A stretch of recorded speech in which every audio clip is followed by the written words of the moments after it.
முக்கிய செய்திகள். குஜராத் ஏர் இந்தியா விமான விபத்தில் பலியானோர் எண்ணிக்கை 265ஆக அதிகரிப்பு. படுகாயமடைந்த மருத்துவ மாணவர்கள் பலர் உயிரிழந்த பரிதாபம். வயநாடு நிலச்சரிவில் பாதிக்கப்பட்ட மக்களின் வங்கிக் கடன்களை ரத்து செய்ய இயலாது. மத்திய அரசு நிலைப்பாட்டுக்கு கேரள உயர்நீதிமன்றம் கடும் கண்டனம். டெல்லியில் மதராசி குடியிருப்பு இடிக்கப்பட்டதால் பாதிக்கப்பட்ட தமிழர்கள் குடியிருப்பு வசதிகளை ஏற்படுத்தி தர முதலமைச்சரிடம் ஸ்டாலின் வலியுறுத்தல். நீலகிரி மாவட்டத்தில் 2 நாட்களுக்கு அதிகனமழைக்கான ரெட் அலர்ட். வானிலை ஆய்வு மைய எச்சரிக்கையால் பள்ளிகளுக்கு இன்று விடுமுறை.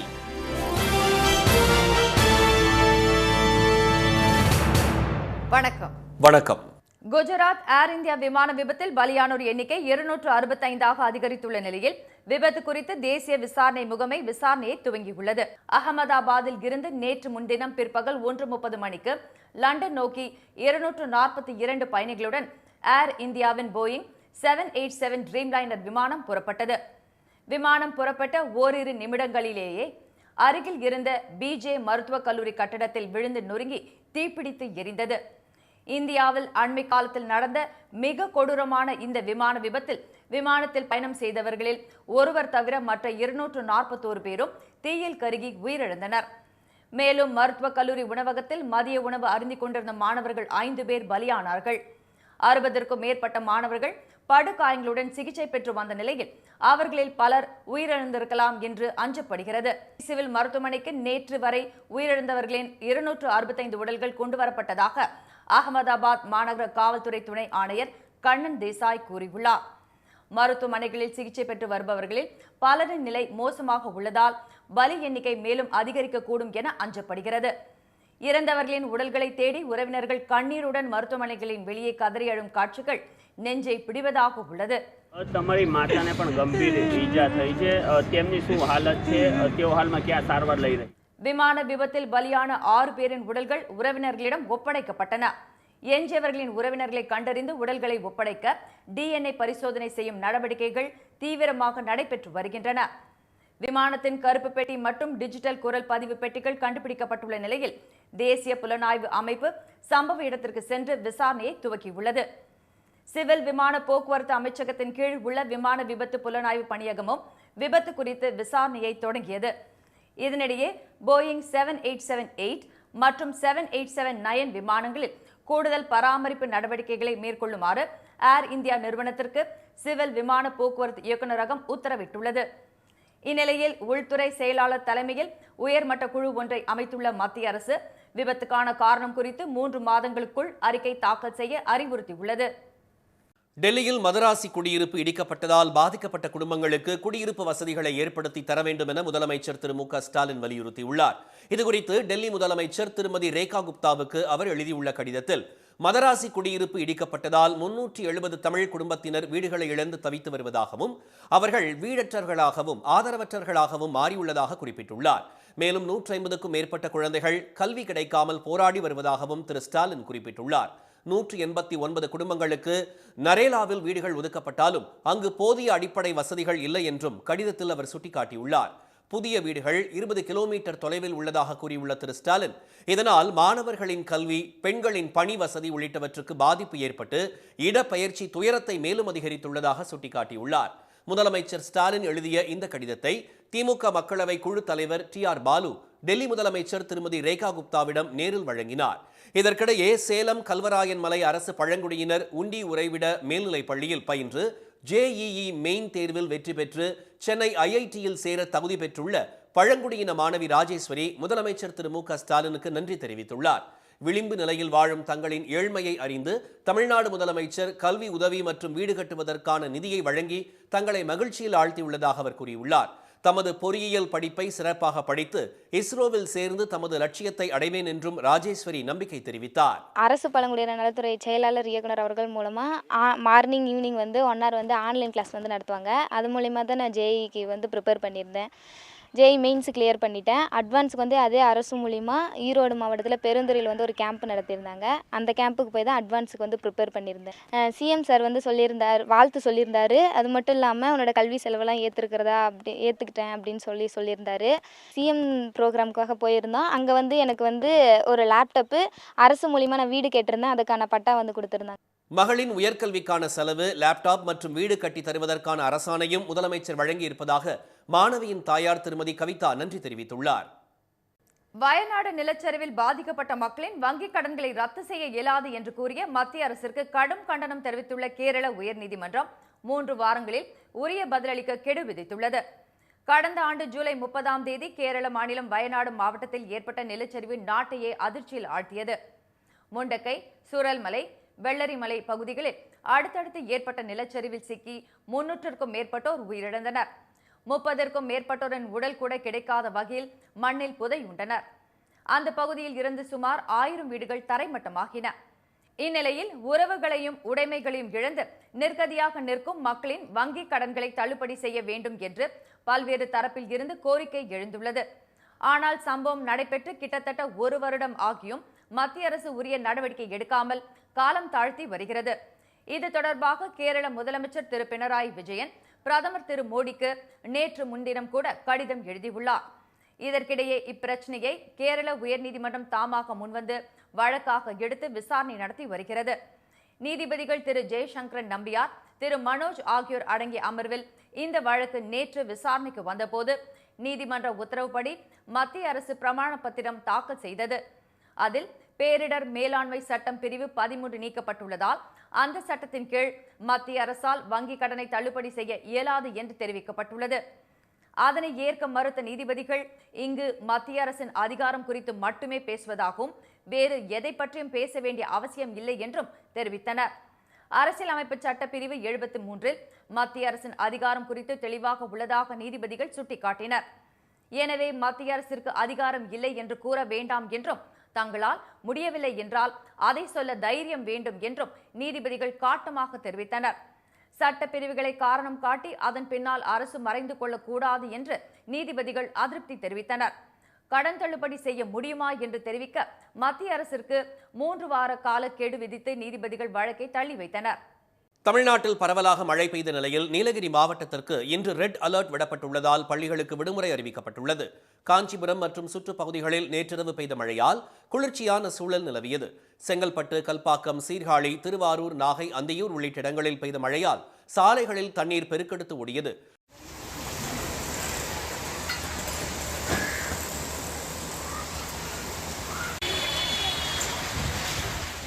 கன்னியாகுமரியில் பெய்த மழையால் ரப்பர் மரங்களில் பால் வெட்டும் பணி பாதிக்கப்பட்டுள்ளது.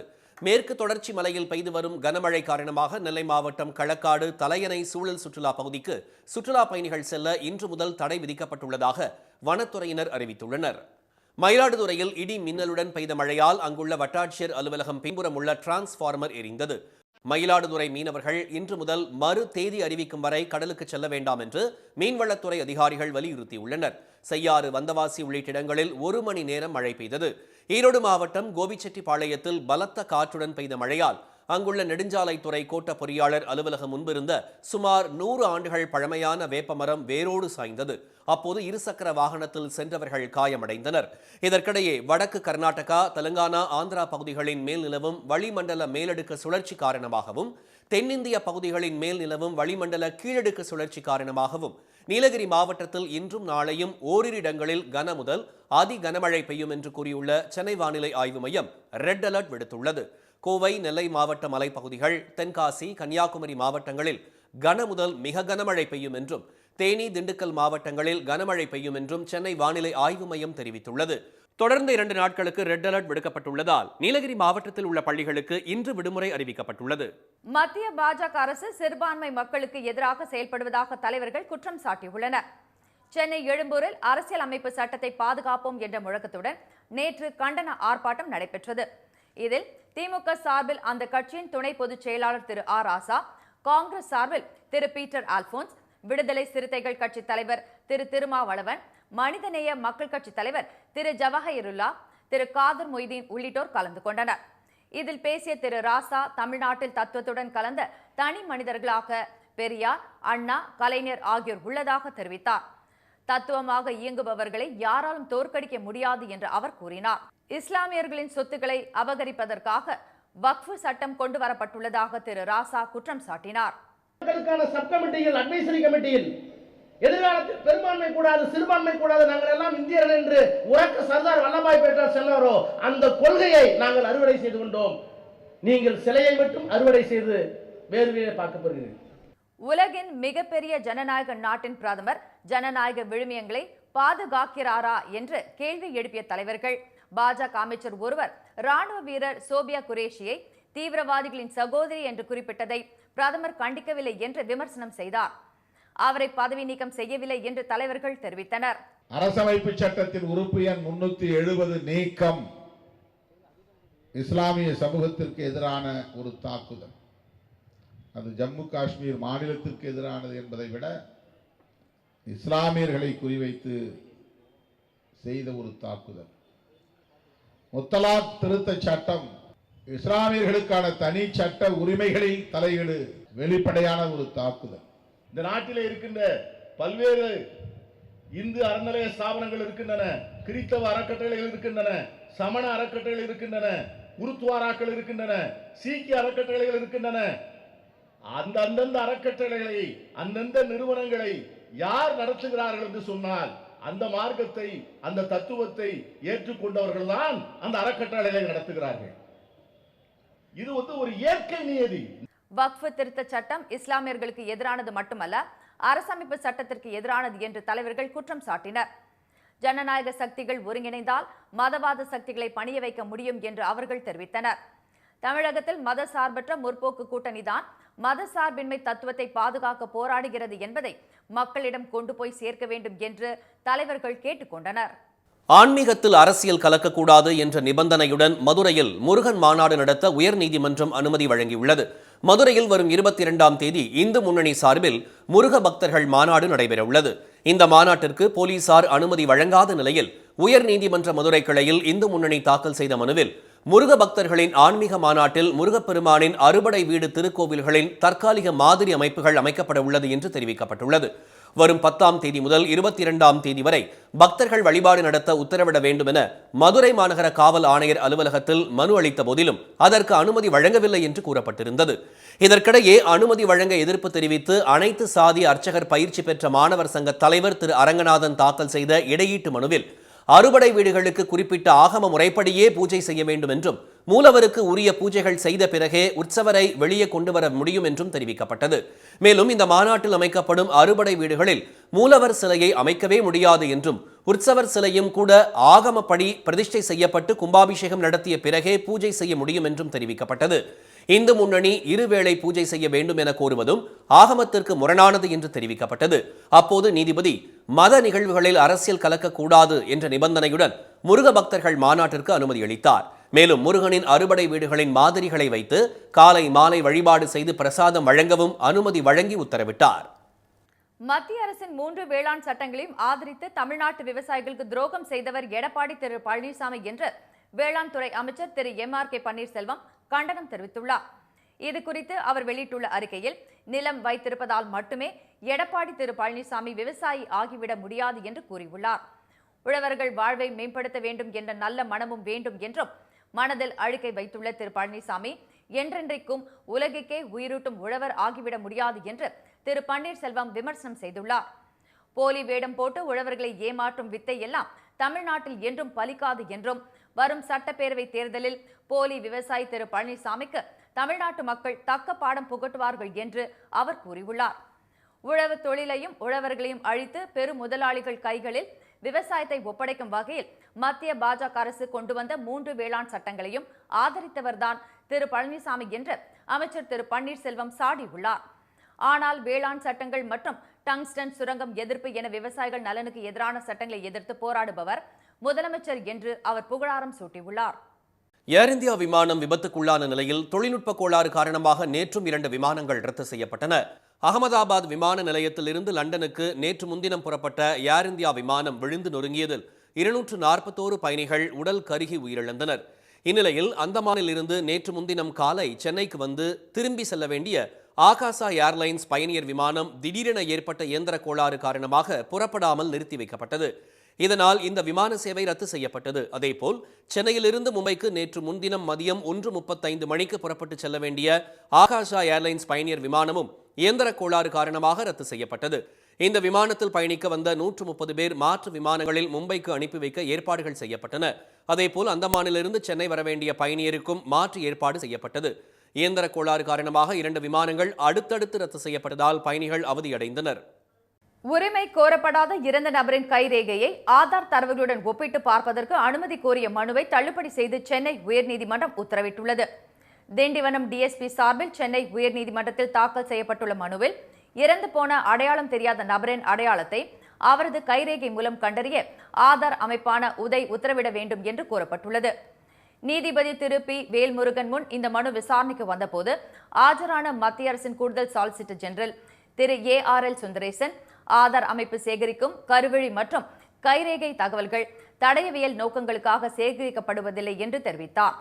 100 கோடிக்கும் மேலாக உள்ள ஆதார் கைரேகைகளுடன் இறந்து போன நபரின் கைரேகையை ஒப்பிட்டு மனுதாரர் கோரும் தகவல்களை வழங்குவது தொழில்நுட்ப ரீதியாக சாத்தியமற்றது என்று அவர் சுட்டிக்காட்டினார். இந்த வாதத்தை ஏற்றுக்கொண்ட நீதிபதி, உரிமை கோரப்படாத ஒரு இறந்த உடலின் கைரேகைகளை 100 கோடி மக்களின் ஆதார் பயோமெட்ரிக் தரவுகளுடன் ஒப்பிட்டு அதன் அடையாளத்தை உறுதிப்படுத்த உதய் அமைப்பு எவ்வாறு எதிர்பார்க்க முடியும் என்று கேள்வி எழுப்பினார். இந்த விவகாரத்தில் திண்டிவனம் டிஎஸ்பி தாக்கல் செய்த மனு அபத்தமானது என்று கூறிய நீதிபதி, குற்ற வழக்கில் தீர்வு எட்ட ஆதார் மட்டுமே வழி அல்ல என்றும் விசாரணைக்கு பல்வேறு வழிகளும் உள்ளதாக கூறி மனுவை தள்ளுபடி செய்தார். பொள்ளாச்சி அருகே சுற்றித் திரியும் யானைகளால் சுற்றுலா பயணிகள் அச்சமடைந்துள்ளனர். உணவு மற்றும் தண்ணீர் தேடி வனப்பகுதியிலிருந்து யானைகள் ஊருக்குள் வரத் தொடங்கியுள்ளன. இந்நிலையில் பொள்ளாச்சி அருகே கவி அருவி சோதனைச் சாவடியிலிருந்து நவமலை செல்லும் சாலையில் குட்டிகளுடன் யானைகள் கூட்டம் 2 பிரிவுகளாக உலா வருகிறது. இதனை அறிந்த சுற்றுலா பயணிகள் அதிக அளவில் நவமலை நோக்கி யானையை பார்ப்பதற்காக படையெடுத்து வருகின்றனர். இதுபோல ஆனைமலை புலிகள் காப்பகத்தில் குடியிருப்புகள் அருகே கடந்த சில நாட்களாக சுள்ளிக்கொம்பன் என்ற ஒற்றை காட்டு யானை சுற்றி வருகிறது. மேலும் ஆழியார் வால்பாறை சாலையிலும் பழங்குடியின மக்கள் வாழும் இடங்களிலும் சகஜமாக வந்து செல்லும் அந்த யானை தற்போது மலைவாழ் மக்களுக்காக கட்டப்படும் குடியிருப்பு கட்டுமான பணிகள் நடைபெறும் இடத்தில் முகாமிட்டுள்ளது. மீண்டும் முக்கிய செய்திகள். குஜராத் ஏர் இந்தியா விமான விபத்தில் பலியானோர் எண்ணிக்கை 265ஆக அதிகரித்துள்ள நிலையில் விபத்து குறித்து தேசிய விசாரணை முகமை விசாரணையை துவங்கியுள்ளது. தமிழ்நாட்டில் பரவலாக மழை பெய்த நிலையில் நீலகிரி மாவட்டத்திற்கு இன்று ரெட் அலர்ட் விடுக்கப்பட்டுள்ளதால் பள்ளிகளுக்கு விடுமுறை அறிவிக்கப்பட்டுள்ளது. இத்துடன் இந்த செய்திகள் நிறைவடைந்தன. மீண்டும் சன் டிவியில் செய்திகள் மாலை 6 மணிக்கு. செய்திகளை உடனுக்குடன் தெரிந்து கொள்ள QR கோடை ஸ்கேன் செய்து சன் நியூஸ் வாட்ஸ்அப் சேனலுடன் இணைந்திருங்கள். வணக்கம். வணக்கம்.